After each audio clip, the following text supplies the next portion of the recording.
చేరవచ్చిన సహోదరి సహోదరులకి ప్రభునామములో నా యొక్క శుభములు తెలియజేసుకుంటున్నాను.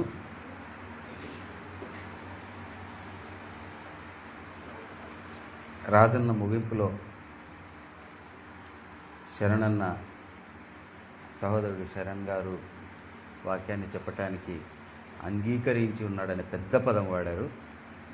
రాజన్న అంగీకరించడానికి నేనేమి సారీ టు సే, నా బాధ్యత, నాకు అవకాశం, నాకు ఇష్టం, దేవుడి పని నెరవేర్చేటువంటి ఒక అవకాశం నాకు రావటం.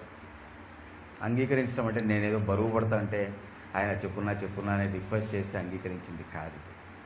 ఒక మంచి అవకాశంగా తీసుకున్న ఆపర్చునిటీ. సరేనా రాజన్న?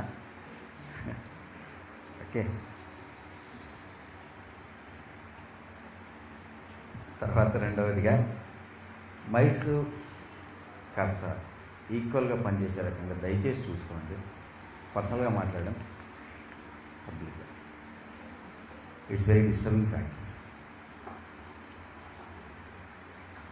రైట్. సో ఈరోజు మనం మాట్లాడుకోబోయేటువంటి అంశము మహావేశ్య. ఇదేంటన్నా మాట్లాడితే ఒక మంచి క్యారెక్టర్ కలిగిన వారి గురించి మాట్లాడాలి, పతివ్రతల గురించి మాట్లాడాలి. ఈ సబ్జెక్ట్ ఏంటి? మహావేశ్య అనేటువంటి అంశం గురించి మాట్లాడుతున్నాము అని మీరు ఆశ్చర్యపోయినా, ఎక్కువ మోసం జరిగేటువంటి అంశము ఇదే, మహావేశ్య. అంటే వ్యభిచారం చేస్తున్నాము అనేటువంటి ఒక ఆలోచన, ఒక స్పృహ కూడా లేకుండా మనతో వ్యభిచరింపజేసేదే ఈ మహావేశ్య. దీనికి లింగభేదం ఉండదు. ఫస్ట్ థింగ్, మహావేశ్య అంటే స్త్రీతో పోల్చి ఎందుకు మాట్లాడాలనేది మనం తర్వాత చూస్తాము. బట్ స్పిరిచువల్గా, ఆత్మ సంబంధంగా దీనికి లింగభేదం అనేది ఉండదని గుర్తుపెట్టుకోండి ఫస్ట్. సో ఈ వేశ్యకు సంబంధించి ఎవరైతే ఆ వేశ్యతో సాంగత్యం చేస్తూ ఉన్నారో, ఎవరైతే ఆ వేశ్యతోటి కలయికలో ఉన్నారో వాళ్ళందరినీ కూడా, అంటే ఆ వేశ్యతో సాంగత్యం కలిగి ఉన్న వారందరికీ కూడా దేవుడు ఇవాళ ఒక పిలుపిస్తూ ఉన్నాడు. అదేమిటి అంటే అది చాలా ఉన్నతమైనటువంటి, ప్రాముఖ్యమైనటువంటి, ఆలోచించవలసినటువంటి పిలుపు. ప్రకటన గ్రంథము 18వ అధ్యాయము 4వ వచనము. ప్రకటన గ్రంథము 18వ అధ్యాయము 4వ వచనము. మరియు ఇంకొక స్వరము పరలోకం నుండి ఇలాగ చెప్పగా వింటిని, నా ప్రజలారా, మీరు దాని పాపములలో పాలివారు కాకుండానట్లును, దాని తెగుల్లో ఏది మీకు ప్రాప్తించకుండానట్లును దాన్ని విడిచిరండి, దానిని విడిచేసి మీరు వచ్చేయండి అని చెప్పేసి ఒక పిలుపు దేవుడు ఇక్కడ ఇస్తా ఉన్నాడు. ఇక్కడ కొన్ని పదాలని మనం ఆలోచిస్తే వాటి క్లారిటీ తీసుకుంటే దాని మీనింగ్ మనకు అర్థమవుతుంది. నా ప్రజలారా, ఎవరా ప్రజలు? First person. అండ్ సెకండ్ ఇది ఏమిటి అంటే దానిని విడిచిరండి అని ఆ నా ప్రజలకు చెప్తున్నాడు దేవుడు. దానిని విడిచిరండి, దేనిని విడిచి రావాలి అనేటువంటి ఒక క్లారిటీ కూడా మనం వాక్యానుసారంగానే తీసుకుంటాం. సో ప్రతిదానికి వాక్యం నుండే, మన సొంత భాషలు కాకుండా, సొంత అభిప్రాయాలు కాకుండా వాక్యం టు వాక్యం కనెక్ట్ చేసుకుంటూ సమతుల్యమైనటువంటి అధ్యయనంతో ముందుకెళ్దాం. ఇక్కడ మళ్ళీ గుర్తు చేస్తున్నాను, నా ప్రజలారా, ఎవరా ప్రజలు? దానిని విడిచి, దేనిని విడిచి రమ్మంటా ఉన్నాడు అనేది మనం జాగ్రత్తగా ఆలోచిస్తూ దాని క్లారిటీ తీసుకోవాలంటే మొదటి భాగంలోకి వెళ్ళాలి. ఇప్పుడు మనం చదివింది ప్రకటన 18వ అధ్యాయము 4వ వచనం చదువుకున్నాం కదా, పై 3 వచనాలమ్మా.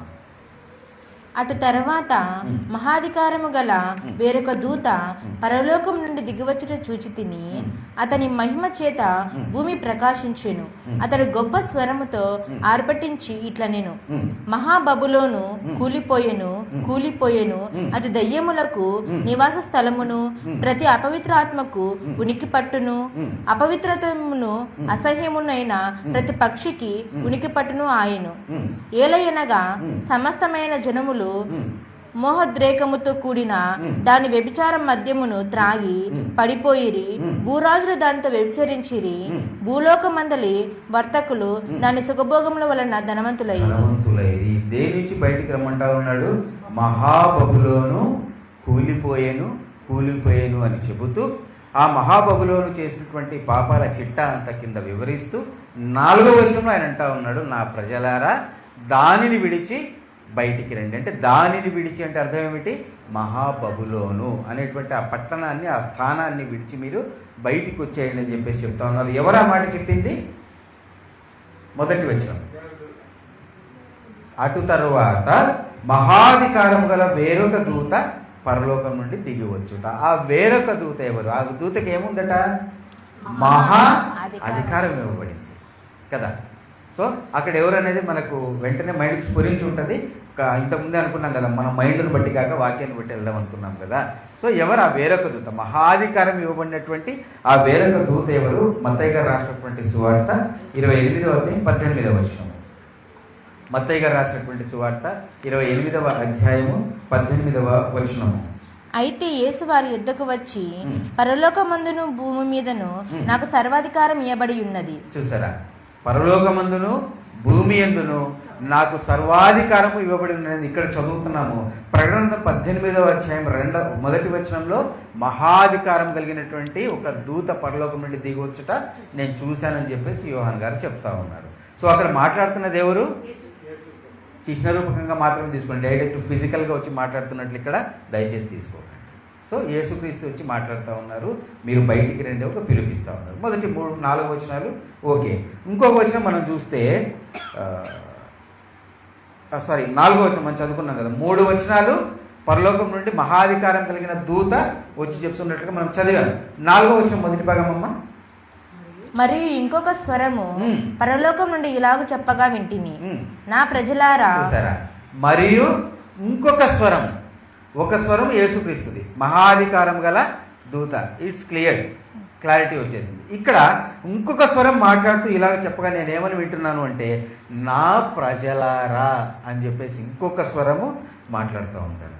ఈ నా ప్రజలారా అనేటువంటి అధికారము ఎవరికి ఉంది? చూడండి, జకర్యా గ్రంథం 13వ అధ్యాయము 9వ వచనము. జకర్యా గ్రంథము 13వ అధ్యాయము 9వ వచనము. ఆ 3వ భాగమున నేను అగ్నిలో నుండి వెండిని తీసి శుద్ధిపరిచినట్లు శుద్ధపరతును, బంగారంను శోధించినట్లు వారిని శోధింతును. వారు నా నామమును బట్టి మొరపెట్టగా నేను వారి మొరను ఆలకించి తిని, వీరు నా జనులని నేను చెప్పుదును, యెహోవా మా దేవుడని వారు చెప్పుదురు.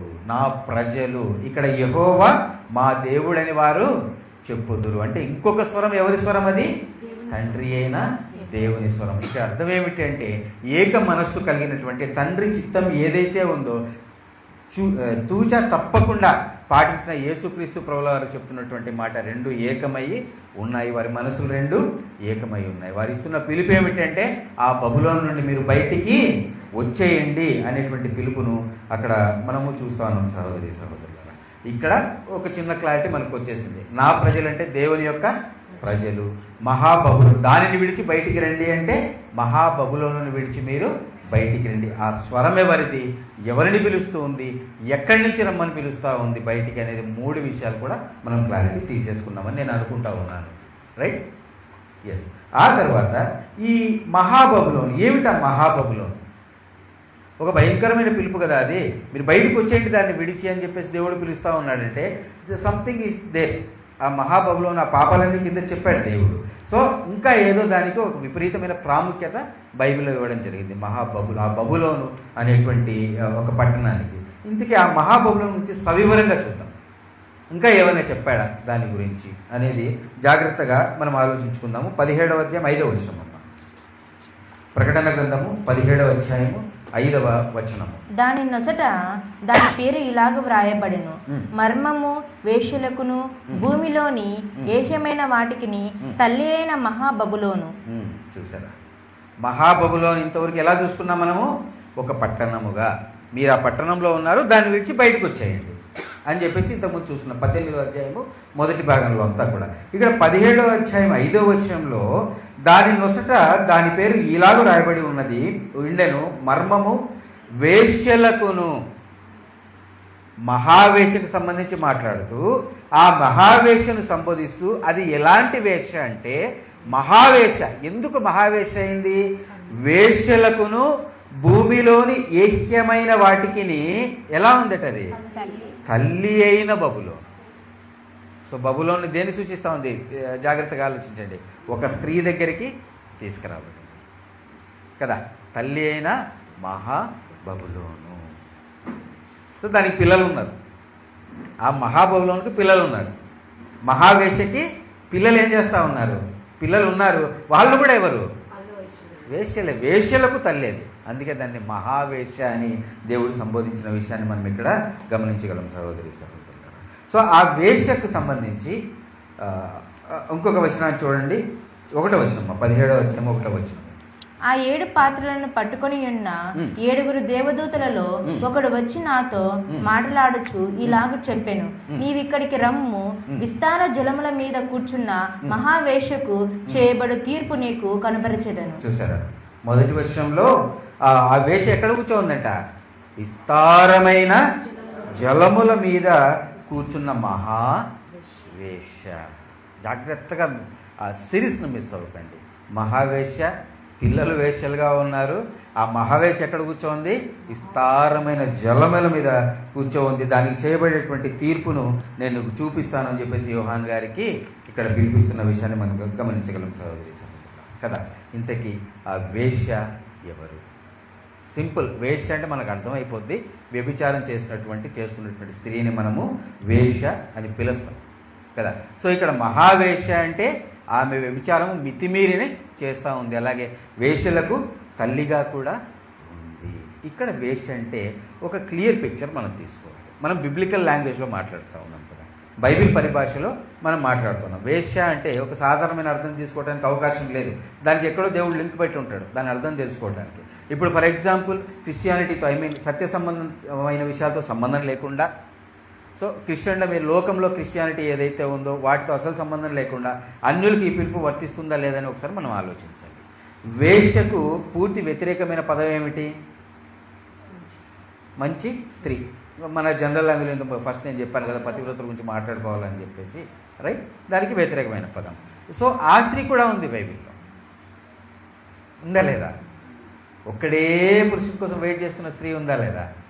కొరింథీయులకు రాసినటువంటి 2వ పత్రిక 11వ అధ్యాయం 2వ వచనం. కొరింథీయులకు రాసినటువంటి 2వ పత్రిక 11వ అధ్యాయము 2వ వచనము. దేవాసక్తితో మీ ఎడల ఆసక్తి కలిగి ఉన్నాను, ఎందుకనగా పవిత్రురాలైన కన్యకను గాను ఒకడే పురుషునికి అనగా క్రీస్తుకు సమర్పింపవలనని మిమ్మల్ని ప్రదానము చేస్తుని గాని సర్పము తన కుయుక్తి చేత హవ్వను మోసపరిచినట్లు మీ మనసులను చెరుపబడి క్రీస్తు ఎడలనున్న సరళత నుండి పవిత్రత నుండి ఎట్లయినను తొలగిపోవునేమో అని భయపడుచున్నారు. పౌలు గారు దేని గురించి అయితే భయపడ్డారో ఆ భయము ఎవరి విషయంలో నిజమైందో అది మహా వేశ్య, రైట్? సరళత నుండి తొలగిపోయిన వేశ్య, పరిశుద్ధత నుండి తొలగిపోయిన వేశ్య, ఆ పిల్లలకి తల్లి అయిన మహావేశ్య, మహాబబులోను మహావేశ్య. ఎక్కడ కూర్చోంది? విస్తారమైన జలముల మీద కూర్చోంది. తిష్టేసుకొని కూర్చోంది విస్తారమైన జలముల మీద. దేనికి? జలముల మీద ఎందుకు కూర్చోంది అది? అంటే జలములు అంటే కూడా ఏదో అర్థం ఉంది కదా. చూడండి, అలాగే ప్రకటన గ్రంథం 17వ అధ్యాయము 15వ వచనము. ప్రకటన గ్రంథము 17వ అధ్యాయము 15వ వచనము. మరియు ఆ దూత నాతో ఇలాగ చెప్పాను, ఆ వేశ్య కూర్చున్న చోట నీవు చూచిన జలములు ప్రజలను, జన సమూహములను, జనములను, ఆయా భాషలు మాట్లాడే వారిని సూచించును. చూసారా ఎంత క్లారిటీ! డైరెక్ట్, దీంట్లో ఏమీ లొసుగు లేదు, ఇంటర్నల్గా మర్మము ఏమి లేదు. డైరెక్ట్గా దేవుడు మనతో మాట్లాడుతూ ఆ దూత నాతో ఇలాగ చెప్పాను, ఆ వేశ్య కూర్చున్న చోట విస్తారమైన జలములు. చదివాం కదా, ఆ వేశ్య కూర్చున్న చోట నీవు చూచిన జలములు దేన్ని సూచిస్తూ ఉంది? వేటిని సూచిస్తూ ఉంది? ఎవరిని సూచిస్తూ ఉంది? ప్రజలను, జన సమూహములను, జనములను, ఆయా భాషలు మాట్లాడు వారిని సూచించును. అంటే ఆ వేశ్య ఎవ్వరిని వదల్లా. కన్యకగా ఉన్నటువంటి సంఘం ఏదైతే ఉందో దానికి పూర్తి విరుద్ధమైనటువంటి, క్రీస్తు కోసం మాత్రమే ఎదురు చూసేటువంటి కన్యకగా కాకుండా ఆ సరళత నుండి, ఆ పరిశుద్ధత నుండి మరలిపోయినటువంటి ఒక అబద్ధ సంఘముగా దీన్ని మనం చూస్తూ ఉన్నాం సహోదరి సహోదరులు. దేవుడు మాట్లాడుతూ ఉన్నాడు. ఆ యొక్క మహావేశ్య గురించి. విస్తార జలములు, జనాలందరి మీద తిష్టేసుకొని కూర్చోంది ఆ యొక్క మహావేశ్య. ఎలా ఉందట? తల్లి అయిన మహాబబులోన్ అనే మాట కూడా మనం ఇక్కడ చూస్తూ ఉన్నాం కదా. సో తల్లి అయిన మహాబబులోన్, అది చేసిన తల్లి అయిన మహాబబులోను అనే మాట ఇక్కడ చూస్తూ ఉన్నాం, మహావేశ్యకి. సో దీన్ని జాగ్రత్తగా ఆలోచిస్తే అబద్ధములకి జనకుడు. సో అంటే అబద్ధం పుట్టింది వాడి దగ్గర కదా. జన్మని ఇచ్చేవాడిని జనకుడు అంటారు, అబద్ధానికి జనకుడు. రైట్? ఎవరు? సాతాను. తల్లి అయిన మహాబబులోన్ అంటే వేశ్యలకు తల్లి, జన్మనిచ్చింది. రైట్? ఇది తల్లి అయిన మహాబబులోను అనేటువంటి విషయాన్ని మనం ఇక్కడ చూడగలుగుతున్నాము. ఇక్కడ మరొక ముఖ్యమైన విషయం ఏమిటంటే 18వ అధ్యాయం 3వ వచనంలో, ప్రకటన 18వ అధ్యాయం 3వ వచనంలో తెలుగులో ఏదైతే ఉందో, భూరాజులు దానితో వ్యభిచరించిరి, భూలోకమందలి వర్తకులు దాని సుఖభోగముల వలన ధనవంతులైరి అనేటువంటి మాట ఏదైతే ఉందో, ఇంగ్లీష్లో ఒకసారి చదువుతాను, అవసరం కాబట్టి మీకు చదివి వినిపిస్తున్నాను. తెలుగులో వ్యభిచారం అని ఉంది కదా, ఇంగ్లీష్లో for all nations have drunk all of the wine of the Rath of her fornication. తెలుగులో వ్యభిచారం అని ఏదైతే ఉందో, ఇంగ్లీష్లో ఫోర్నికేషన్ అని ఉంది.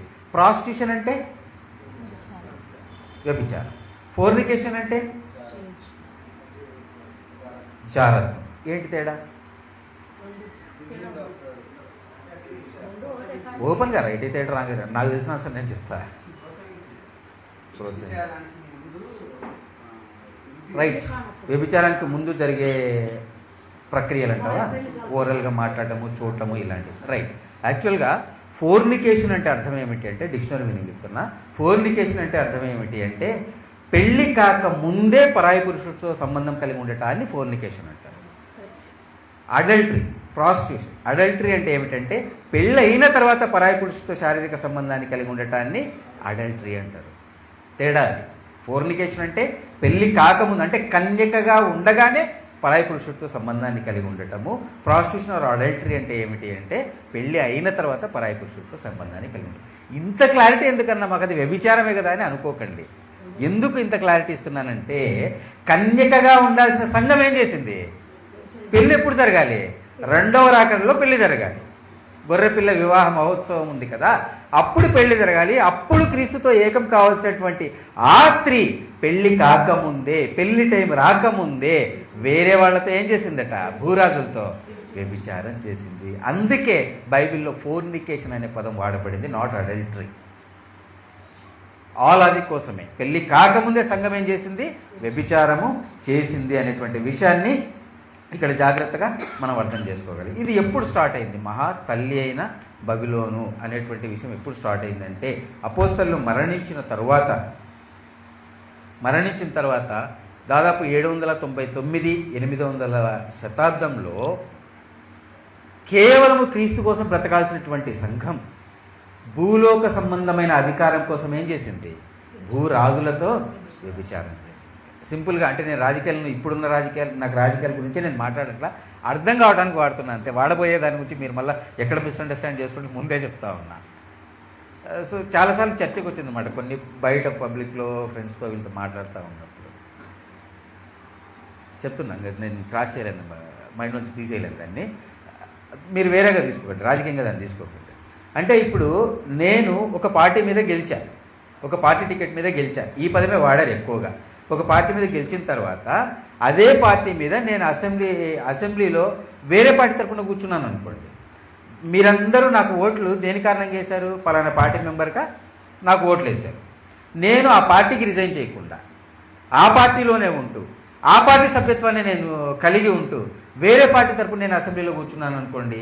ఆ టైంలో అలా జరిగినప్పుడు దీన్ని వ్యభిచారం అనే వాడారు. మీకు గుర్తుండే ఉంటుంది ఒకానొక టైంలో. ఇప్పుడు వాడుతున్నాను నాకు తెలియదు, ఆ టైం గురించే నాకు తెలుసు అంతే. సో ఎందుకు చెప్తున్నానంటే, ఈ యొక్క క్రీస్తు కోసం, అంటే భూ సంబంధమైన విషయాల పట్ల ఆసక్తి చూపకుండా భూ సంబంధమైన విషయాలను వదిలేసి పైనున్న వాటిని మాత్రమే వెతుకుతూ ఉండవలసినటువంటి కన్యక అయినటువంటి సంఘము భూరాజులతో వ్యభిచారం చేసింది. ఎందుకు భూరాజులతో వ్యభిచారం చేసిందంటే, రాజులతో వ్యభిచారం చేస్తేనే రాజ్యం దిక్కుతుంది, అంతే కదా. రాజులతో వ్యభిచారం చేస్తేనే రాజ్యం వస్తుంది. కాబట్టి ఈ సంఘం ఒక్కడే పురుషుని కోసం వెయిట్ చేయాల్సిన సంఘము భూ సంబంధమైన ఆశల కోసము భూ సంబంధమైన అధికారాల కోసము ఏం చేసింది? భూరాజులతో విచారం చేసి వాళ్ళు కూడా ఏం చేశారట? ఇద్దరు కొడుకులు కలిస్తేనే విచారం జరుగుతుంది, రైట్? సో వాళ్ళు కూడా ఏం చేశారట? అదే ఆశతోటి ఈమెతో వ్యభిచారం చేసి ఈ మహావేశ్యతో వ్యభిచారం చేసి మొత్తం అంతా కలగాపులగం చేసేసారు. 799 800 శతాబ్దంలో హోలీ రోమన్ ఎంపైర్ అనేది స్టార్ట్ అయింది. హోలీ రోమన్ ఎంపైర్ అంటే ఒక విశ్వాసంగా ఉండాల్సినటువంటి విషయం ఏమైపోయింది? భూ సంబంధమైన రాజ్యాధికారంగా మారిపోయి ఒక మహా సామ్రాజ్యంగా అది వర్ధిల్లింది. దాని మ్యాప్ ఇక్కడ కనిపిస్తుంది. ఇదంతా కూడా హోలీ రోమన్ ఎంపైర్. అది కూడా ఎలా స్టార్ట్ అయిందో మనం క్రీస్తు విరోధి అంశంలో చూసుకున్నాం. నాకు తెలిసి మీకు గుర్తుందో లేదో నాకు తెలియదు, కానీ క్రీస్తు విరోధి అంశంలో ఆ మృగం మీద కొమ్ములు మొలవటము, ఒక కొమ్ము తీసివేయబడి డానియల్ గ్రంథంలో కొమ్ము తీసివేయబట్టము, ఇదంతా మనం రాజ్యంతో సహా పేర్లు రాసుకున్నాం. 10 కొమ్ములు ఏ రాజ్యాలు, మళ్ళీ పెరిగినటువంటి ఒక చిన్న కొమ్ము ఏమిటి, అది పెరిగిన తర్వాత 3 రాజ్యాలు తీసివేయబడతాయి. ఇలా ఇంటర్నల్గా వీళ్ళు రాజకీయాలు చేస్తూ చేస్తూ చేస్తూ అంటే ఒకరితో ఒకరు గొడవ పెట్టడము, తర్వాత మత సంబంధమైన విషయాలు వాడటము, ఇలా చేస్తూ చేస్తూ చేస్తూ చివరాఖరికి 799 800 శతాబ్దంలో ఒక మొత్తం సామ్రాజ్యాన్ని వీళ్ళు స్థాపించారు.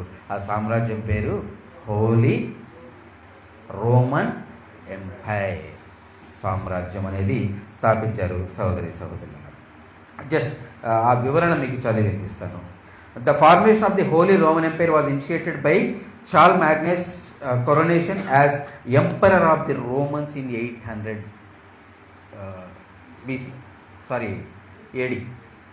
800 8వ శతాబ్దం అంటారా?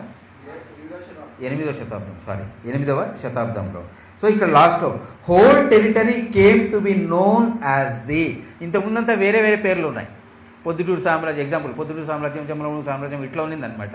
కానీ హోల్ టెరిటరీ ఇప్పుడు ఏదైతే మీకు చూపించానో the whole territory came to be known as the Holy Roman Empire. అన్ని పేర్లను కొట్టేస్తూ ఆ సామ్రాజ్యానికంతా ఒకే పేరు ఇవ్వబడింది. ఆ పేరు హోలీ రోమన్ ఎంపైర్ అనేటువంటి పేరు ఇవ్వబడింది. సహోదరి సహోదరి, ఇది మీకు గుర్తుంటే క్రీస్తు విరోధిలో చాలా వివరంగా మనం చూసుకున్నాం. సో ఇక్కడ ఒక తల్లి స్టార్ట్ అయిపోయింది, జన్మ ఎత్తేసింది, ఇంకా క్రీస్తుకు విరోధిగా జన్మను ఇచ్చేసింది. ఇక పిల్ల వేషలు ఉన్నారు కదా, వేషలకు తల్లి మహావేశ్య, ఇంకా వేషలు ఉండలా.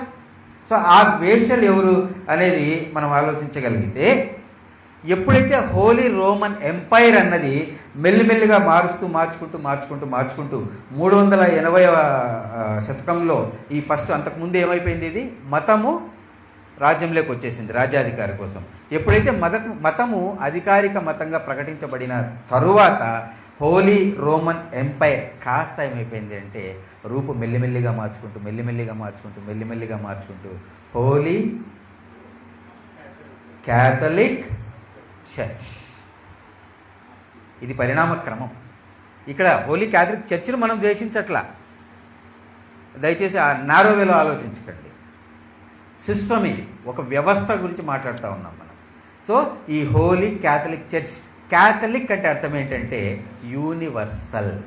సరే, నో, క్యాథలిక్ అంటే యూనివర్సల్, సార్వజనీనమైన, ప్రపంచవ్యాప్తంగా ఉన్న holy Catholic church. Holy Roman Empire మెల్లిమెల్లిగా రూపు మార్చుకుంటూ ఏమైపోయింది holy Catholic church. Varma brother చెప్పిన మాట నాకు బాగా గుర్తు, మన వాళ్ళు కూడా చాలాసార్లు వాడుంటారు. అదేమిటంటే ఆ చక్రవర్తులను సెలెక్ట్ చేసేది ఎవరంట? పోప్ గారు కదా. సో వీళ్ళంతా ఏం చేశారు, ఒక రాజ్యాధికారాన్ని నడిపించారనే విషయాన్ని మనం ఇక్కడ చూస్తున్నాం. మరి ఆ పిల్లలు ఎవరు? హోలీ క్యాథలిక్ చర్చి వచ్చిన తరువాత అక్కడి నుంచి అనేక భావ వైరుధ్యాలతో లేదా రాజ్యాధికార కాంక్షతోటి ఎవరెవరైతే దానికి కట్ అయిపోయి వేరైపోయారు, వీళ్ళందరూ కూడా ఎవరు? ఆ మహావేశ్య యొక్క పిల్ల వేశ్యలే ఇవన్నీ కూడా. లోకంలో ఉన్న నామకర్త సంఘాలు ఏవైతే ఉన్నాయో, మీరు రూట్ గనక వెతుక్కుంటే, రూట్ వేరు, అలాగే వేరు వెతుక్కుంటూ వెతుక్కుంటూ వెళితే ఖచ్చితంగా ఇది ఎక్కడ చేరుతుంది? దానికి పుట్టిందే అని తెలుస్తుంది. దేనికి? దానికంటే నేను వల్గర వాడట్లా, మహావేశ్య అని ఏదైతే చెప్పబడుతూ ఉందో దానికి పుట్టిన పిల్లలే ఇవన్నీ. ఖచ్చితంగా రూట్ వెంబడి వెళ్తే అదే తెలుస్తుంది. చూడండి, ఏ రూట్ అయినా తీసుకోండి మీరు, నామకార్త సంఘాల్లో సహోదరి సహోదరులు. కాబట్టి ఈ పిల్లవేషలు ఎవరంటే ప్రొటెస్టెంట్స్ అని చెప్పుకుంటూ వస్తున్న వాళ్ళు అవ్వచ్చు, లేదా వేరే వేరే వేరే వేరే ఇండిపెండెంట్ ఇంకోట ఏదైనా అవ్వచ్చు. దానికి లింక్ చేసి ఏ ఒక్క విషయంలో లింక్ ఉన్నా కూడా ఆ మహావేష పిల్లలే ఈ పిల్లవేషలు కూడా అని గంటాపదంగా మనం చెప్పొచ్చు సహోదరి సహోదరులు. చూసారు? కాబట్టి ఇక్కడ దేవుడిస్తున్న పిలుపు ఏమిటంటే మహాబబులోను కూలిపోయేను, మీరు దాని నుండి బయటికి రండిగాను లేవు. ఎలా ఉన్నావు? నులివెచ్చగా ఉన్నావు. చల్లగా ఉన్నావా? చల్లగా ఉన్నా అని చెప్పగలుగుతా ఉన్నావు. వెచ్చగా ఉన్నావా? వెచ్చగా ఉన్నానని చెప్పగలుగుతా ఉన్నా. అంటే రెండు క్వాలిటీస్ కూడా నీలో ఇముడ్చుకొని ఉన్నావు. నేనేం చేస్తాను అంటే నిన్ను నా నోట నుండి ఉమ్మివేయ ఉద్దేశించుచున్నాను. డిగ్నిఫైడ్గా, అంటే ఒక సత్య సంబంధమైన లాగా కనిపించవచ్చు. సో కానీ ఇంటర్నల్గా ఏముంటుంది? ఉండకూడని ఈ మహావేశకు సంబంధించిన ఆలోచనలన్నీ ఇంటర్నల్ ఉంటాయి. బయటికి ఎలా కనిపిస్తాడు? చల్లగా కనిపిస్తాడు, వెచ్చగా. సత్యం పట్ల ఆసక్తి ఉంటుంది, అన్ని రకాలుగా సత్యం పట్ల ఉంటారు. కానీ ప్రాక్టికల్గా వచ్చేటప్పటికి ఏమైపోతుంది? వాళ్ళు చేయడానికి ఇబ్బంది పడుతూ ఉంటారు. సో అటు లేదు ఇటు లేదు, కానీ రెండు రకాలుగా ఉంటారు. చాలా అంటే సింపుల్గా ఉంది అనటానికి, కానీ అర్థం చేసుకుంటే చాలా లోతైన అర్థం. అటు లేదు ఇటు లేదు, కానీ రెండిట్లో ఉన్నాం. దేంట్లో లేము, రెండిట్లో ఉన్నాం. జాగ్రత్తగా అర్థం చేసుకోవాలి. సో అలాంటి కండిషన్లో ఉంటే దేవుడు ఏం చేస్తాడట? మనల్ని ఉమ్మి వేస్తాడు. అలాంటి కండిషన్ ఎప్పుడు వస్తుందంటే మహాబబులోనుతో మహావేశ్యతో ఎప్పుడైతే వ్యభిచారం చేస్తామో అప్పుడే ఆ కండిషన్లో మనం ఉంటాం కదా. నేను దాన్ని పొడిగించాల్సిన అవసరం లేదనుకుంటా. వ్యభిచారం అంటే it's not a physical thing కదా. ఇప్పుడు మనం మాట్లాడుతున్నది ఆత్మ సంబంధమైన వ్యభిచారం కదా. జాగ్రత్తగా ఆలోచించుకుందాం. ఆ యొక్క స్త్రీ గురించి మాట్లాడుతూ, అంటే ఈ మహాబబులు అనేది ఒక స్త్రీ కదా. ఈ స్త్రీని 7 స్త్రీలతో విభజించి ఒక చోట మాట్లాడుతూ ఉన్నారు. ఏం చేస్తారు ఆ స్త్రీలు అనేది? స్త్రీ అంటే సంఘం, రైట్ అరా? స్త్రీ అంటే సంఘం. సో ఇక్కడ వేశ్య ఒక స్త్రీ ఉంది, కన్యక ఒక స్త్రీ ఉంది. ఇప్పుడు వేశ్య అనేటువంటి స్త్రీ గురించి ఆ స్త్రీ ఏం మాట్లాడుతుంది, ఎలా ఫీల్ అవుతుందో చూడండి. చాలా అద్భుతంగా ఉంటుంది. యెషయా గ్రంథం 4వ అధ్యాయం 1వ వచనం. నాకు అద్భుతంగా ఉంటుంది, మీకు ఎలా ఉంటుందో నాకు తెలియదు. యెషయా గ్రంథం 4వ అధ్యాయము 1వ వచనం. ఆ దినమున 7 స్త్రీలు ఒక పురుషుని పట్టుకొని, మేము మా అన్నమే తిందుము, మా వస్త్రములే కట్టుకొందుము, నీ పేరు మాత్రము మాకు పెట్టి మా నింద తీసివేయమని చెప్పుదురు. 7 స్త్రీలు. ప్రకటనలో ఎన్ని సంఘాల గురించి చెప్పబడింది? 7 సంఘములు, అంటే 7 కాలాలకు సంబంధించిన వివరణ. ఇక్కడ 7 స్త్రీలకు సంబోధిస్తూ, అంటే ఇది సంఘం గురించే దేవుడు మాట్లాడుతూ, సంఘం ఏమంటుందంట? ఒక్క పురుషుని పట్టుకొని, ఉన్నది ఒకే పురుషుడు. ఆ ఒక్క పురుషుడిని పట్టుకొని ఏముంటుందంట? మేము మా అన్నమే తిందుము, మా వస్త్రములే కట్టుకుందుము. ఇప్పుడు ఒకడే పురుషుడు కదా. ఇప్పుడు ఫర్ ఎగ్జాంపుల్ నా భార్య ఇక్కడే ఉంది, నా భార్యకి నేను ఒక్కడనే పురుషుడిని. నా భార్య కట్టుకున్న చీర ఎవరు ఇవ్వాలి? నా భార్య తినే అన్నం ఎవరు పెట్టాలి? అంటే నేను డామినేటింగ్గా మాట్లాడట్లా, మీరు వేరేగా చేసుకోకండి. నువ్వే అన్నం పెడతావు అట్లా వెళ్ళకండి, వాక్యం గురించి మాట్లాడుతున్నా, రైట్? సో కాబట్టి కానీ ఈ స్త్రీలు ఏమంటా ఉన్నారంట? ఆ పురుషుడిని పట్టుకొని ఏమంటా ఉంది? మా అన్నం ఏం తింటావు, నువ్వే మాకు పెట్టద్దు, మా బట్టలు మేము కట్టుకుంటాం, నువ్వు మాకు బట్టలు ఏం తీపియొద్దు, రైట్ అని ఆ 7 స్త్రీలు మాట్లాడుతున్న విషయాన్ని జాగ్రత్తగా మనం అనలైజ్ చేసుకుంటాం. అన్నము అంటే మనకు తెలుసు, ఇంగ్లీష్లో బ్రెడ్ అని ఉంటుంది యాక్చువల్గా. అది ఉంటే ఇంకా మనకు బాగా అర్థమైపోయింది. మత్తయి సువార్త 4వ అధ్యాయం 4వ వచనంలో మనుషుడు కేవలము రొట్టె వలన కాదు కానీ దేవుని నోట నుండి ప్రతి మాట వలన జీవించును. అంటే సంఘం బ్రతకాలి అంటే ఆహారం కావాలి. సో ఆహారం ఎవరు ఇవ్వాలి? దేవుడు ఇవ్వాలి. కానీ ఈ సంఘం ఏముంటా ఉంది? నీ అన్నం మాకొద్దు, నువ్వు పెట్టే అన్నం మాకు వద్దు అని చెప్పేసి సంఘం మాట్లాడుతూ ఉంది కదా. ఇర్మియా గ్రంథం 15వ అధ్యాయం 16వ వచనం. మహా వ్యభిచారం అంటే ఎలా ఉంటుందో చూస్తున్నాం. ఇర్మియా గ్రంథం 15వ అధ్యాయం 16వ వచనం అక్క. ఇర్మియా గ్రంథము 15వ అధ్యాయము 16వ వచనము. నీ మాటలు నాకు దొరకగా నేను వాటిని భుజించి తిని, సైన్యములకు అధిపతియగు యెహోవా దేవా, నీ పేరు మాకు పెట్టబడిన గనుక నీ మాటలు నాకు సంతోషమును, నా హృదయం నాకు ఆనందమును కలుగజేయుచున్నవి. చూసారా? ఇర్మియా గారికి ఏం పేరు పెట్టబడింది? నీ పేరు నాకు పెట్టబడేను. చూస్తున్నారు అక్కడ కనిపిస్తుంది కదా, అందరూ క్వశ్చన్ మార్క్ కనిపిస్తుంది ఫేస్లో. మీకు చూడట్లేదా? నేనేమన్నా తప్పు? ఇర్మియా గ్రంథము 15వ అధ్యాయము 16వ వచనం. ఓహో, అందుకు క్వశ్చన్ మార్క్ కనిపిస్తుంది. నువ్వు చదివింది రైటే. 15 అనేది 17 లాగా వినిపించినట్లుంది. ఇంకొకసారి అమ్మా ప్లీజ్. నీ మాటలు నాకు దొరకగా నేను వాటిని భుజించి తిని సైన్యములకు అధిపతియగు యెహోవా దేవా నీ పేరు నాకు పెట్టబడిన గనుక నీ మాటలు నాకు సంతోషమును నా హృదయమునకు ఆనందమును కలుగజేయుచున్నవి. చూసారా, అక్కడ 7 స్త్రీలు సంఘం ఏం మాట్లాడుతోంది? నీ పేరు మాత్రం నాకు కావాలి, నీ బట్టలొద్దు, నీ ఫుడ్ వద్దు అని అక్కడ సంఘం మాట్లాడుతూ ఉంది. ఇర్మియా గారు ఏమంటారు? నీ మాటలు నాకు దొరకగా నేను వాటిని భుజించి తిని అని చెప్పేసి చెప్తా ఉన్నాడు. అంటే నిజమైన సంఘం ఎవరి మాటలు తింటది? దేవుని యొక్క మాటలను మాత్రమే భుజిస్తుంది. కానీ 7 స్త్రీలు అనగా సంఘము, ఆ మహావేశ మహాబబులోను ఏం చేస్తూ ఉంది? నువ్వు పెట్టే ఆహారం మాకు వద్దు, మా వంట మేమే చేసుకుంటాం. నా వంట నేనే చేసుకుంటే ఎలా చేసుకుంటాను? చాలా రుచికరంగా చేసుకుంటాను. రుచికరంగా తింటే బాడీ ఏమవుతుంది? స్క్రాప్ వెళ్తుంది కదా రుచికరంగా తింటే. సో కాకరకాయ తినాలి అప్పుడప్పుడు. సో ఏవైతే కాకరకాయ గురుమతను నవ్వుతున్నారు షుగర్ పేషెంట్లు కాబట్టి ఇద్దరము. ఓకే, సో మనం ఆరోగ్యం కోసం ఏం చేయాలి? మనకి ఇష్టం లేకపోతే కొంచెం తినాలి కదా. అదే నా వంట నేనే చేసుకున్నాను అనుకోండి, నా ఆరోగ్యం పాడైపోతుంది. సో ఆ స్త్రీ కూడా ఏమంటా ఉంది? నువ్వు నాకు కావాలి, కానీ నా వంట నేనే చేసుకుంటా. అంటే దాని అర్థం ఏమిటంటే సహోదరి సహోదరులారా, నా ఆహారం ఏదైతే ఉందో, నువ్వు ఆహారం నాకు ఇచ్చావు బైబిల్లో. సో దాన్ని ఎలా వండాలో ఒక విధానం ఇచ్చావు, ఎలా తింటే టేస్ట్ ఉంటుందో ఒక విధానం ఇచ్చావు. ఆ టేస్ట్ నాకు పడక ఎక్కడో వేయాల్సింది ఎక్కడో వేసి, ఎక్కడో కలపాల్సింది ఎక్కడో కలిపి రకరకాల దాన్ని జబ్లింగ్ చేసేసి ఏం చేస్తాను? సమపాలలో వేయాల్సినటువంటి తాలింపు కానీ, సమపాలలో వేయాల్సినటువంటి నూనె కానీ, ఎక్కడ ఎప్పుడు ఎలా వేయాలో దేవుడు నేర్పించాలి. అలా కాకుండా నేను వంట చేయాలంటే నా ఇష్టం వచ్చేట్టు నూనె వేసుకుంటా, నా ఇష్టం వచ్చేట్టు తాలింపు చేసుకుంటా కదా. అదే బైబిల్ కలగాపులుగా చేసేసి ఏం చేస్తూ ఉన్నారు? ప్రతి అబద్ధ బోధ జరుగుతూ ఉందనే విషయాన్ని మనం ఇక్కడ అర్థం చేసుకోవాలి. ఈ నామకర్త సంఘాలన్నీ ఏం చేస్తూ ఉన్నాయి? నీ ఆహారం నాకు వద్దు, కానీ చర్చ్ ఆఫ్ క్రైస్ట్ దాని పేరు. నేను చర్చ్ ఆఫ్ క్రైస్ట్ అంటే ఎగ్జాంపుల్కి వాడుతున్నాను. నేను యెరూషలేము ప్రార్థనా మందిరం ఇంకొకరి పేరు. అఫ్కోర్స్ మనం కూడా అంటే మన పేరు కూడా వాడాల్సి వస్తుంది. ఇప్పుడు నాకు తెలిసి మనలో ఎవరాలు లేరని నేను విశ్వసిస్తూ ఉన్నాను. రైట్? సో పేరు మాత్రమే నాకు కావాలి, మా వంట మేమే చేసుకుంటాం స్వామి, నువ్వు మాకేమీ ఇవ్వద్దు, మమ్మల్ని ఇబ్బంది పెట్టద్దు అని చెప్పేసి అక్కడ ఆ స్త్రీ చెప్తున్న విషయాన్ని మనం గమనించుకోలేం సహోదరి సార్. చూసారా? సో అలాగే ఆ తర్వాత ఏం మాట్లాడుతూ ఉన్నారు? నీ పేరు మాత్రమే మాకు పెట్టి మా నింద తీసివేయమని చెప్పుదు. ముందు మా ఫుడ్ గురించి చెప్పింది. మొదటి వచ్చినమే మళ్ళీ ఒకసారి ఫుడ్ గురించి చూసాము. ఆ దినమున 7 స్త్రీలు ఒక పురుషుని పట్టుకొని మేము మా అన్నమే తిందుము, మా వస్త్రములే కట్టుకుందుము. మా అన్నమే తిందుము క్లారిటీ వచ్చేసిందా? ఈ మధ్య సొంత అన్నం ఒకటి చెప్తున్నాను నేను. సొంతంగా వండుకున్న అన్నాలు కొన్ని ఉన్నాయి. ఒక 1 మంత్ దగ్గర ఒక ఇష్యూ జరుగుతూ ఉంది.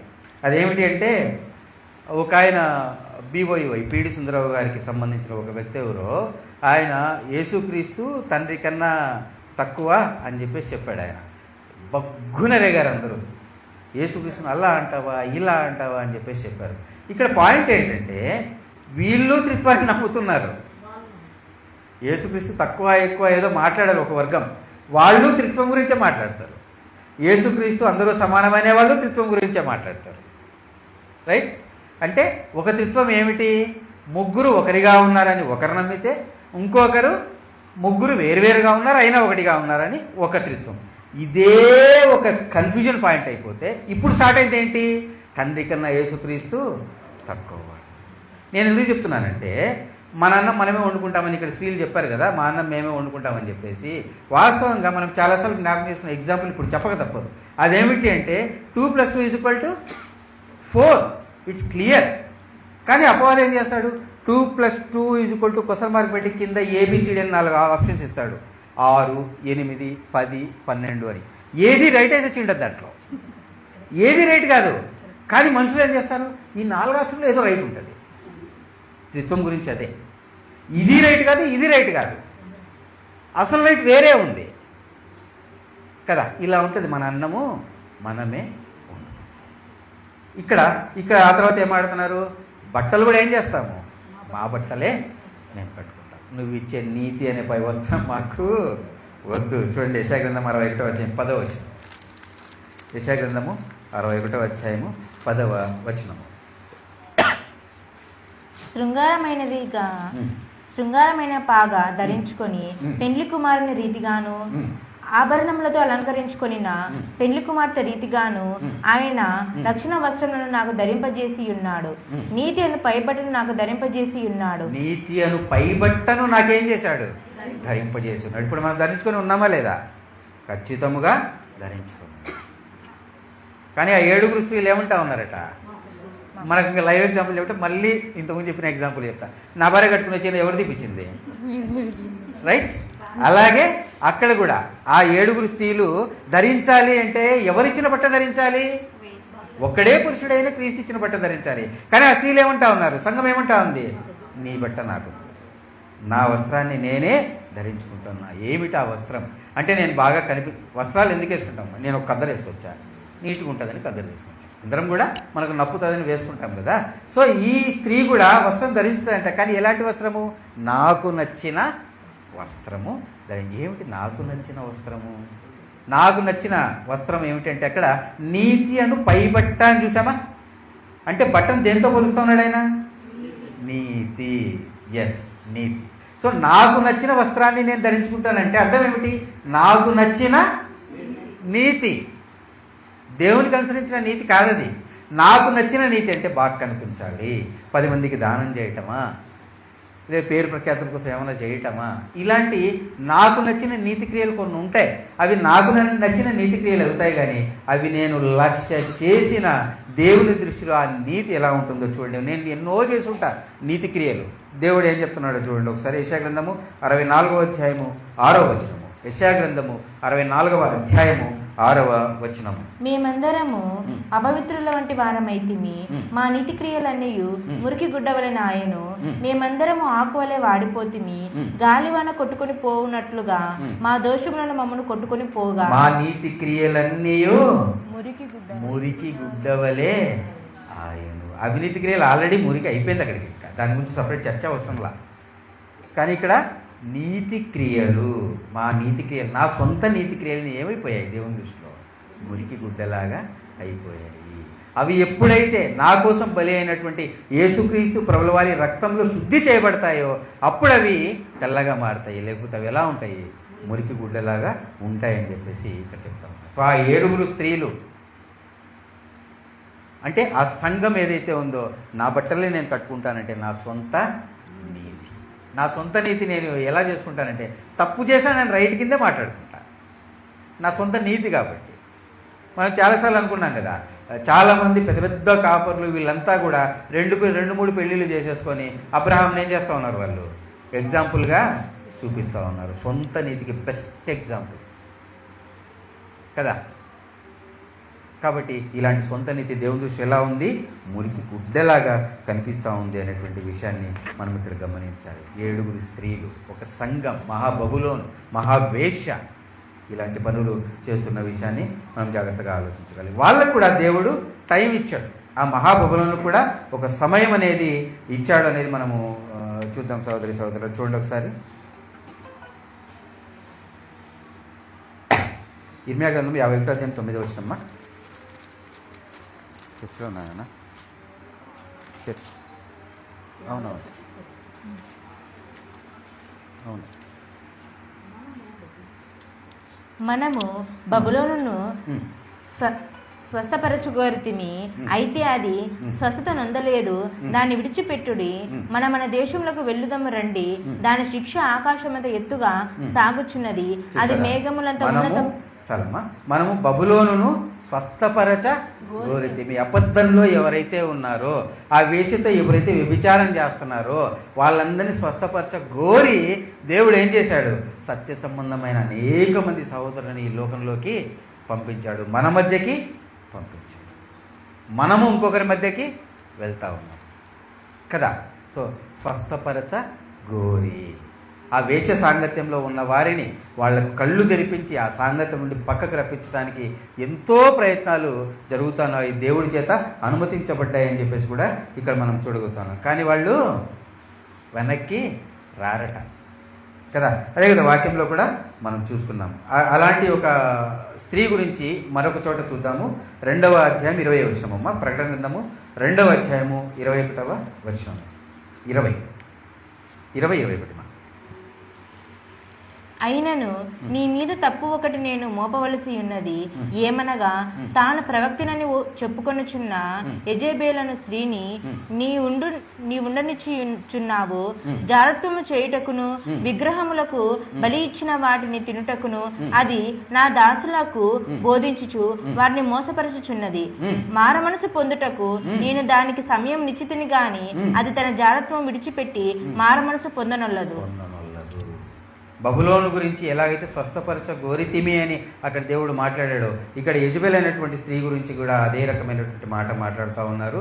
జారత్వం కలిగినటువంటి స్త్రీ, దాని గురించి కూడా ఏం మాట్లాడుతున్నారు? మారు మనసు పొందుటకు నేను దానికి సమయం ఇచ్చితిని కానీ అది తన జారత్వంను విడిచిపెట్టి మారు మనసు పొందలేదు అని చెప్పేసి చెప్తా ఉన్నారు. కాబట్టి ఎవరైతే బబులోనులో ఉన్నారో, ఎవరైతే ఆ వేషతో వ్యభిచారం చేస్తూ ఉన్నారో, ఏ సంఘం అయితే నా బట్టలు నేనే కట్టుకుంటాను, నా ఫుడ్ నేనే వండుకుంటాను అని చెప్పేసి ఏ సంఘాలైతే, ఈ నామకర్త సంఘాలు ఏవైతే ఉన్నాయో వాటన్నిటికీ కూడా కలిగేటువంటి ఒక గతిని మనం ఇక్కడ చూస్తూ ఉన్నాం. 18వ అధ్యాయం 21వ వచనం. మా ప్రకటన గ్రంథము 18వ అధ్యాయం 21వ వచనం.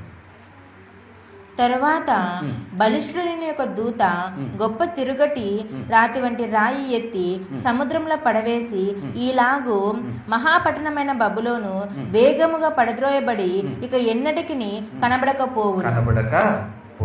ఆ క్రియ ఆల్రెడీ స్టార్ట్ అయింది. ఎవరిలో స్టార్ట్ అయింది? కనిపించకుండా బబులోను సంబంధాలే లేకుండా ఎవరిలో స్టార్ట్ అయింది? గట్టి చెప్పచ్చు కదా. క్రీస్తు సంఘములో స్టార్ట్ అయింది కదా. ఎవరైతే సత్యాన్ని గ్రహించి సత్యంలోకి వస్తూ ఉన్నారో వాళ్ళ విషయంలో మహాబబులోని ఏమైనా చేయగలదా?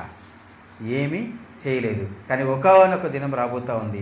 ఈ బబులోన్ అటువంటి ఒక వ్యవస్థ, బబులోన్ అనేది ఒక ఫిజికల్ సిటీ కాదు, భౌతికమైన ఒక పట్టణము కాదు, భౌతికమైన ఒక స్త్రీ కూడా కాదు, అది ఒక వ్యవస్థ.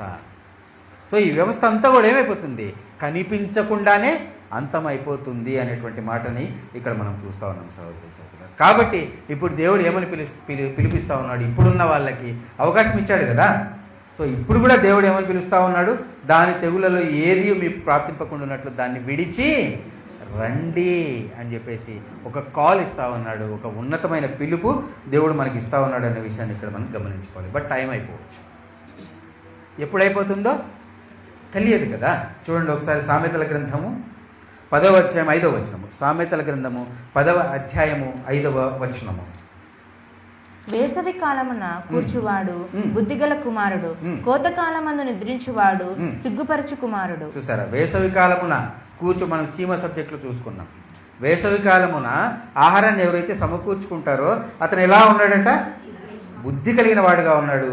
కోతకాలమును నిద్రపోయేవాడు సిగ్గుపరచు కుమారుడు. ఈ పదాలు గుర్తుపెట్టుకోండి. సమ్మరు, వేసవి కాలము మరియు హార్వెస్టింగ్ పీరియడ్, కోతకాలము కదా. అది అలాగే గుర్తుపెట్టుకొని మైండ్లో అది పెట్టుకొని ఒకసారి రండి. ఇర్మియా గ్రంథము 6వ అధ్యాయం 20వ వచనము. 8వ అధ్యాయం 20వ వచనం అమ్మ. ఇర్మియా గ్రంథము 8వ అధ్యాయము 20వ వచనము. కోతకాలము గతించి ఉన్నది. అమ్మ, కోతకాలముందు నిద్రించువాడు సిగ్గుపరచు కుమారుడు అని మనం చదివాము. సో ఒకనొక స్టేజ్ రాబోతా ఉంది. కోతకాలము గతించి ఉన్నది, గ్రీష్మకాలము జరిగిపోయేను, మనము రక్షణ నొందకయే ఉన్నామని చెప్పుదురు. సో మనం వెయిట్ చేస్తూ ఈ యొక్క మహాబబులంతో ఎవరైతే సాంగత్యంలో ఉన్నారో వారికి పిలుపు వినిపిస్తున్నా వాళ్ళు గ్రహించకుండా, సత్యం వినిపిస్తూ ఉన్నా వాళ్ళు గ్రహించకుండా అనేకమైన కారణాల చేత ఎవరైతే ఉన్నారో ఒకనొక టైం రాబోతా ఉంది. కోతకాలము కంప్లీట్ అయిపోయింది. ఆ కోతకాలంలో ఎవరైతే జాగ్రత్త పడతారో వాళ్ళే ఏం చేయగలరు? దేవుడిచ్చిన బహుమానాన్ని పొందుకోగలరు తప్పిస్తే మిగిలిన వాళ్ళకు ఆ అవకాశమే లేదు అనే విషయాన్ని మనం ఇక్కడ గమనించగలం సహోదరులు.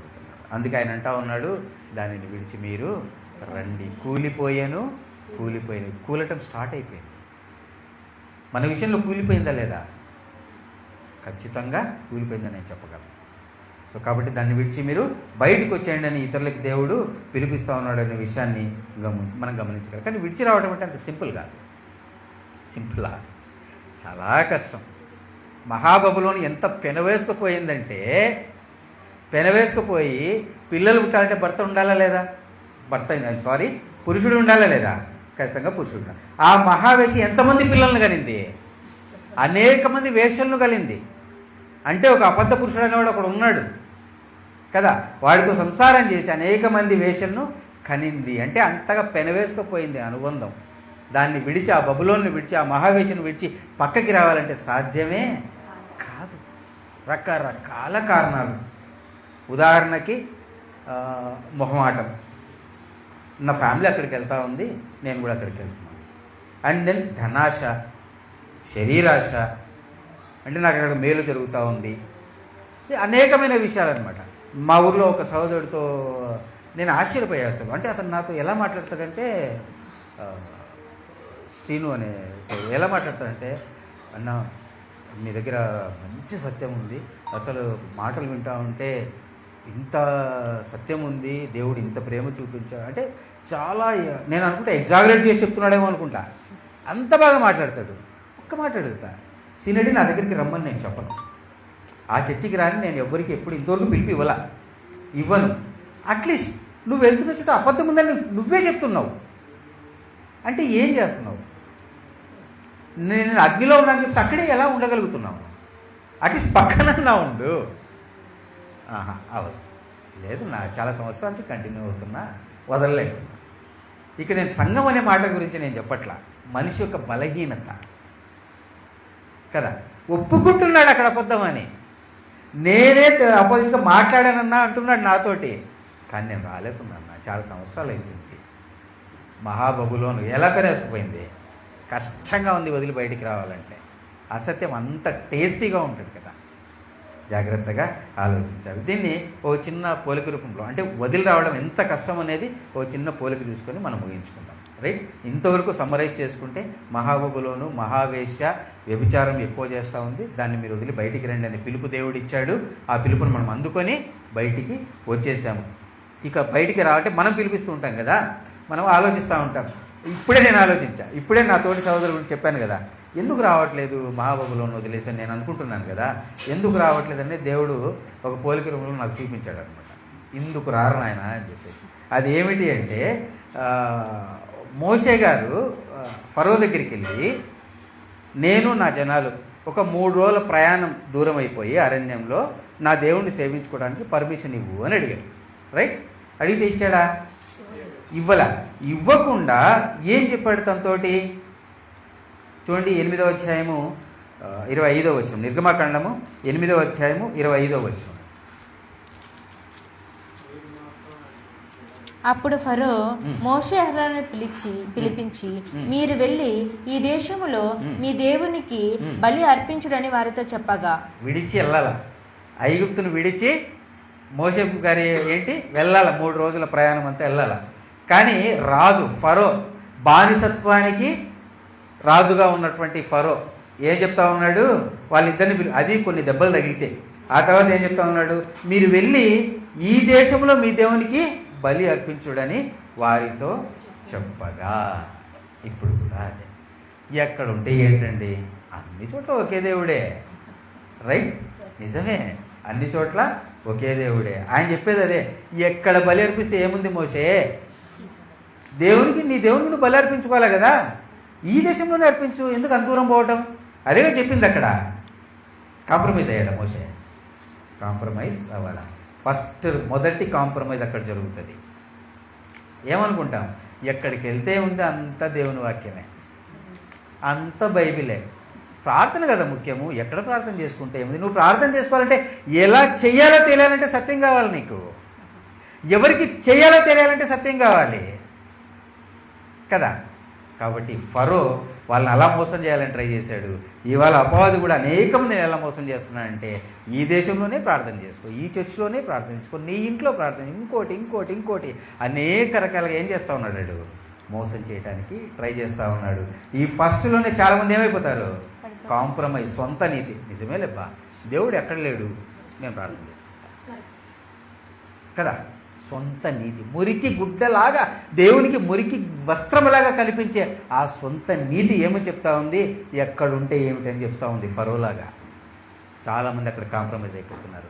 కానీ మోషే కాంప్రమైజ్ అవ్వల. సెకండ్ కాంప్రమైజ్, ఆ స్టేజ్ దాటిన తర్వాత వచ్చే కాంప్రమైజింగ్ ఫ్యాక్టర్ ఏమిటి అంటే 28వ వచనమమ్మ, నిర్గమకాండము 28వ వచనం, 8వ అధ్యాయము 28వ వచనము. అందుకు ఫరో, మీరు అరణ్యములో మీ దేవుడైన యెహోవాకు బలిని అర్పించుటకు మిమ్మల్ని పోనిచ్చినను గాని దూరము పోవద్దు, మరియు నా కొరకు వేడుకొనడని. దూరం వెళ్ళకు, నాతో కష్టంలోనే ఉంటున్నాను. అదే కదా, ఆ మహాబబులోను మహావేశ కూడా ఏం చెప్తా ఉంది, ఇప్పుడు నువ్వు దేవుని ప్రార్థన చేసుకో, ఇక్కడ కాదంటున్నావు కదా, ఎక్కువ దూరం పోవద్దు, పక్కనే నా బ్రాంచ్ ఏదో ఒకటి ఉంటుంది, రైట్, ఎక్కువ దూరం పోవద్దు. సో నాతో నువ్వు ఎలా ఉండాలి, టచ్లోనే ఉండాలి. అక్కడ క్లియర్ కట్గా మోషే గారు మెన్షన్ చేసింది ఏమంటే, నా జనాలందరూ 3 రోజుల ప్రయాణం అంత దూరము అరణ్యంలో మేము ప్రయాణం చేయాలి. Very clear request. ఈ మనోడు ఏం చెప్తున్నాడు, ఎక్కువ దూరం పోవద్దు. అపవాది కూడా ఏం చేస్తాడు, మనం స్ట్రెంత్ అవుతున్న కొద్దీ ఎక్కువ దూరం పంపించడు, ఎక్కడో చోట లింక్ పెట్టుకోవడానికే ట్రై చేస్తాడు. సో అక్కడ కూడా కాంప్రమైజ్ అవ్వలేదు మోషే గారు. కానీ నేటి జనాలు కొన్ని కోట్ల మంది ఏమవుతా ఉన్నారు, ఎస్ లిటరలీ కొన్ని కోట్ల మంది కాంప్రమైజ్ అవుతున్నారు, వాడితో టచ్లోనే ఉన్నారు, దూరము పోలేకున్నారు వాడి నుండి అనేది మనం ఇక్కడ ఆలోచించాలి. 3వ కాంప్రమైజింగ్ ఫ్యాక్టర్ 10వ అధ్యాయం 11వ వచనం, నిర్గమకాండము 10వ అధ్యాయం 11వ వచనము. పురుషులైన మీరు మాత్రము వెళ్ళి యెహోవాను సేవించుడి, మీరు కోరినది అదే కదా అని వారితో అనగా ఫరో సముఖం నుండి వారు వెళ్ళగొట్టబడేది. చూసారా, 3వ ఫ్యాక్టర్. ఫస్ట్ ఇక్కడే, కానీ దూరం ఎందుకు. రెండోది, దూరం వెళ్ళకు. మూడోది, నువ్వు మాత్రము పో, పురుషులు మాత్రం. ఫస్ట్ రిక్వెస్ట్ మీరు చూస్తే నా జనములందరూ అని వాడేటాడు అక్కడ, పిన్నలు పెద్దలు అనే పదం కూడా మోషే గారు వాడారు. కానీ ఇక్కడ ఏం చెప్తున్నాడు, పురుషులైన మీరు మాత్రం. ఇప్పుడు మీరు కోరింది అదే కదా, మళ్ళీ నేనేమన్నా మర్చిపోయి ఉంటానేమని మోషే గారికి డౌట్ రావడానికి కదా. సరే, క్లియర్గా మీరు మాత్రం, పురుషులు మాత్రమే మీరు వెళ్ళండి అని చెప్పేసి చెప్తా ఉన్నారు. అలా కూడా చాలామంది ఏమైపోతున్నారు, కాంప్రమైజ్ అవుతున్నారు. అంటే ఉదాహరణకి, నేను ఎవరిని ఉద్దేశించి మాట్లాడట్లేదు, ఉదాహరణకి సత్య సంబంధమైన వ్యక్తులుగా మనం ఎవరమైతే ఉన్నామో మన పార్ట్నర్స్ గురించి కూడా ఆలోచించాలి. కేవలము పురుషులు మాత్రమే కాదు కదా దేవుని లెక్కలకు వచ్చేది. కాబట్టి అలా కూడా చాలామంది కాంప్రమైజ్ అయిపోతున్నారు అనే విషయాన్ని మనం ఇక్కడ ఆలోచించాలి. మొదటిది, ఇక్కడే బలిగా అందించుకోండి అన్నాడు మోషే గారు, కాంప్రమైజ్ అవ్వలేదు. పోతే పోయావు, కానీ దూరం మాత్రం పోతున్నారు, టచ్లో ఉండి అన్నాడు, అక్కడ కాంప్రమైజ్ అవ్వలేదు. మూడోసారి, సరే మీరు మాత్రం వెళ్ళండి, పురుషులు మాత్రం మీరు వెళ్ళండి అని చెప్పాడు, అక్కడ కూడా మోషే గారు కాంప్రమైజ్ అవ్వలేదు.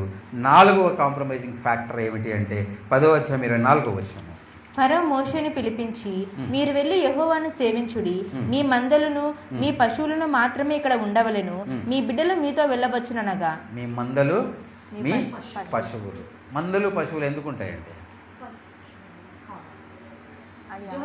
జీవనాధారం. ఎగ్జాక్ట్లీ, జీవనాధారం కదా.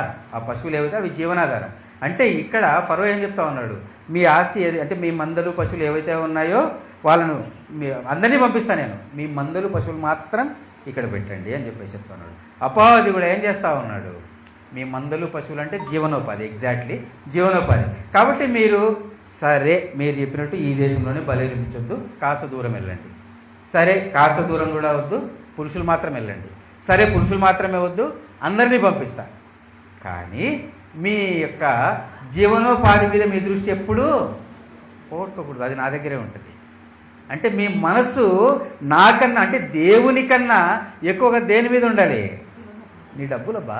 దేవుడు ఏం చేస్తాడు నీకు, నీ సంపాదన ఈ లోకంలో, నీ ఆస్తిపాస్తులు, నీ పేరు ప్రఖ్యాతులు, వీటి గురించి నువ్వు ఆలోచించు. నీ మైండ్ ఎప్పుడు దాని మీద పెట్టు, దాంతో కనెక్టివిటీ మిస్ చేయకు అంటాడు అపవాది. అక్కడ ఎంతమంది కాంప్రమైజ్ అవుతున్నారు మీరే చెప్పుకోండి. డబ్బు కోసం ఎంతమంది కాంప్రమైజ్ అవుతున్నారు అనటం కన్నా ఎంతమంది కాంప్రమైజ్ అవ్వట్లేదంటే ఈజీ ఆన్సర్. తక్కువ మంది ఉంటారు. ఎంతమంది కాంప్రమైజ్ అవుతున్నారంటే ఇంకా లేదు, దానికి లెక్కే లేదు, అంతే లేదు దానికి. ఈ మధ్య ప్రాస్పరిటీ గాస్పెల్ అనేది బాగా వచ్చేసింది కదా. దేవుడు ఏం చేస్తాడు? భూ సంబంధమైన ఆశీర్వాదాలని ఇవ్వటానికే ఆయన ఉన్నాడు. సో వీటన్నిటి కారణంగా అపవాది ఏదైతే అక్కడ ఫరో చెప్పాడు కదా, మీ మందలు పశువులు మాత్రం ఇక్కడే ఉండాలని చెప్పాడు. అపవాది కూడా మీ మనసులు సత్య సంబంధమైన దగ్గరికి వెళ్ళండి, ఆ బోధ వినండి, ఆ బోధ చెప్పండి, అన్నీ చేయండి, కానీ నీ మైండ్ మాత్రం కొద్దిగా పెట్టుకో, నీ భార్య పిల్లల్ని ఎలా పోషించాలి, పోషణ దేవుడు ఇస్తాడు. అంతకు మించి లగ్జరీస్ లైఫ్, పేరు ప్రఖ్యాతులు, ఇవన్నీ కూడా ఏవైతే ఉన్నాయో నీ మైండ్ దాని మీదే ఉంచు అని అపవాది ఇస్తున్న ఇన్స్ట్రక్షన్కి మనం లోనవుతూ ఉన్నామా, ఆచరిస్తూ ఉన్నామా, లేదా దేవుడు ఏదైతే చెప్పాడో నిన్ను నువ్వు ఉపేక్షించుకొని నీ తల్లినైనను తండ్రినైనను అందరికన్నా ఎక్కువగా నన్నే ప్రేమించనే మాటకి మనం విలువిస్తున్నామా అనేది మనం ఆలోచించాలి. ఈ రెండు పక్కన పెడితే ఎక్కడ కాంప్రమైజ్ అవుతున్నామో నేను ఎవరిని అడగను, నన్ను నేను అడుగుతున్నాను, మిమ్మల్ని మీరు అడిగేసుకుంటారు. రైట్? సో ఇది ఒక భయంకరమైన కాంప్రమైజింగ్ నేచర్ అన్నమాట. స్టేజ్ బై స్టేజ్ దాటుకుంటూ స్థాయి దాటి నువ్వు ఎక్కడున్నా కూడా ఒక కాంప్రమైజింగ్ ఫ్యాక్టర్ అనేది నీ ముందు పెడుతూనే ఉంటాడు అపవాది. మనకెలా అనిపిస్తుంది? దేవుని పనిలోనే ఉన్నామని అనిపించచ్చు కాక, కానీ మన మైండ్ ఎక్కడ ఉంది అనేది. ఎందుకంటే ప్రభు చెప్పాడు కదా, నీ ధనం ఎక్కడ ఉండునో నీ మనస్సు కూడా అక్కడే ఉంది. మోషే గారు అందుకే కాంప్రమైజ్ కాలేదు. మేమందరం పోతాం అక్కడికి బలి ఇవ్వటానికి, అంతా పర్మిషన్ ఇచ్చేశాడు, కానీ మా మందులు పశువులు ఎక్కడ ఉన్నాయి? ఇక్కడ ఉన్నాయి. సో ఎక్కడ మోషే గారు కాంప్రమైజ్ అవ్వలేదు. ఆ తర్వాత ఏం జరిగింది? కంప్లీట్గా మొత్తం సైన్యం అంతా నాశనం చేయబడి వీళ్ళేమైపోయారు? ఐగుప్తు బానిసత్వం నుండి బయటికి వచ్చేసారు. చివరికి కూడా మన పరిస్థితి, బబులోను పరిస్థితి కూడా ఏమైపోతా ఉంది? ఇంతకుముందు సహోదరి చదివింది కదా, కనిపించకుండా అయిపోతా ఉంది మహాబబులోను, ఆ మహావేశ్య. ముగింపుగా కేవలం 2 మాటలు నేను చెప్పడానికి ఇష్టపడతా ఉన్నాను. ఇంతవరకు మనం మాట్లాడిన మాటలు, మహాబబులోను అంటే నా భయం ఏమిటంటే ఒక మీనింగ్ అంటే ఒక బాక్స్లో ఫిక్స్ అయిపోతాం. ఆ బాక్స్ ఏమిటి అంటే మహాబబులోను అంటే అబద్ధ బోధ, అబద్ధ సిద్ధాంతం కదా, వీటన్నిటి ఫిక్స్ అవుతాం. మహాబబులోను ఆమె ఏం చేసిందట? వ్యభిచారం చేసింది. మత్తులైపోయారు రాజులు. ఎవరిని మర్చిపోయి మత్తులైపోయారు? వేషను మర్చిపోయి మత్తులైపోయారు కదా, దేవుణ్ణి మర్చిపోయి వేషతో మత్తులైపోయారు కదా. అలాగే మనలో కూడా ఏ కారణం ఉంది మనం మత్తులో పట్టడానికి? బబులోనుతో సాంగత్యంలో ఉన్నాం. తప్పుడు బోధ నుంచి బయటకు వచ్చి ఉండొచ్చు, తప్పుడు విధానం నుంచి బయటకు వచ్చి ఉండొచ్చు, కానీ వ్యక్తిగతంగా దేవుడిని మించిన ఏ విషయమైనా నన్ను మత్తులో పడేస్తూ ఉంది అంటే, దేవుణ్ణి దాటేసిన ఆలోచన నాలో మత్తు కలిగిస్తూ ఉందంటే, నేను ఆ మహావేశ్యతో వ్యభిచారం చేస్తున్నా. కేవలం మహాబబులోన్ అంటే తప్పుడు సిద్ధాంతం అనే ఒక నారో మీనింగ్ మాత్రమే కాదు, అది మనతో కూడా వ్యభిచారం చేయొచ్చు. అది తప్పుడు సిద్ధాంతం ద్వారా కాకపోవచ్చు, తప్పుడు బోధ ద్వారా కాకపోవచ్చు, కానీ ఏ కోణంలో అయినా మనం అలాంటి స్థితిలో ఉంటే మనం కూడా ఏం చేస్తున్నట్టు? వ్యభిచారం చేస్తూ ఉన్నట్టు సహోదరి. కాబట్టి ఇవాళ నేను కూడా పిలుపునందుకున్నా, దానిని విడిచి బయటకు రండి అనే మాట నాకు కూడా వర్తిస్తూ ఉంది. మనందరికీ అది వర్తిస్తుంది. ఎందుకంటే బ్రతికినంత కాలము అపవాది ఏం చేస్తూ ఉన్నాడు? వాడు కాంప్రమైజ్ చేయడానికి ట్రై చేస్తూనే ఉంటాడు, మోషే గురించి ఫరో ట్రై చేసినట్లుగా. కాబట్టి మన మీద కూడా ఆ ప్రయత్నం జరుగుతూనే ఉంటుంది. చివరిగా ఒకసారి మనం స్టార్టింగ్లో చదివిన వాక్యం చదువుకుని ముగించుకుందాము. ప్రకటన గ్రంథము 18వ అధ్యాయం 4వ వచనము. ప్రకటన గ్రంథము 18వ అధ్యాయము 4వ వచనము. మరియు ఇంకొక స్వరము పరలోకం నుండి ఇలాగ చెప్పగా వింటిని, నా ప్రజలారా, మీరు దాని పాపములలో పాలువారు కాకుండానట్లును, దాని తెగుల్లో ఏదియో మీకు ప్రాప్తించకుండానట్లును దాన్ని విడిచి రండి. దానిని విడిచి రండి. వచ్చేసాం. ఆ తర్వాత మన నడవడికి ఎలా ఉండాలి? తిరిగి సాంగత్యం కలిగే రకంగా ఉండకూడదు. ఆ కృపలోకి దేవుడు మనందరినీ కూడా నడిపించాలని కోరుకుంటూ అందరికీ వందనాలు తెలియజేసుకుంటూ ముగించుకుంటాం.